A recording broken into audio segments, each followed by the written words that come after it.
Hi friends, నేను మీ presence vlog. Today vlog వచ్చేసి simple and tasty prawns fry చూసేద్దాం రండి.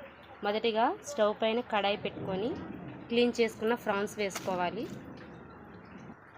ఫ్రాన్స్ వేసుకున్నాక కొంచెం సాల్ట్ వేసుకోవాలి.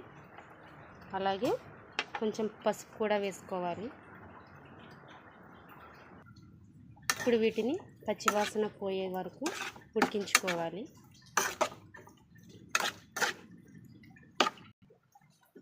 మూత పెట్టుకొని ఉడికించుకుందాం.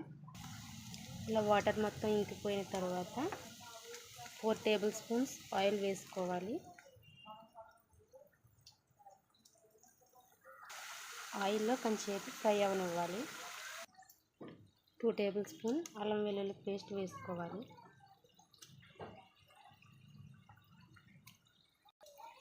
అల్లం వెల్లుల్లి ఫ్రై అయిన తర్వాత 2 టేబుల్ స్పూన్స్ కారం వేసుకోవాలి.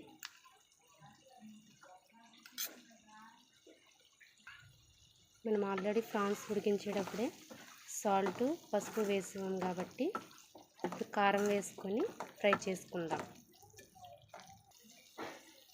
1 టీ స్పూన్ ధనియా జీలకర్ర powder, 1 teaspoon garam masala mix చేసుకుందాం. ఇంతే friends, simple and tasty prawns fry ready. నా వీడియో నచ్చితే లైక్ చేయండి, షేర్ చేయండి, సబ్స్క్రైబ్ చేసుకోవడం మాత్రం మర్చిపోకండి.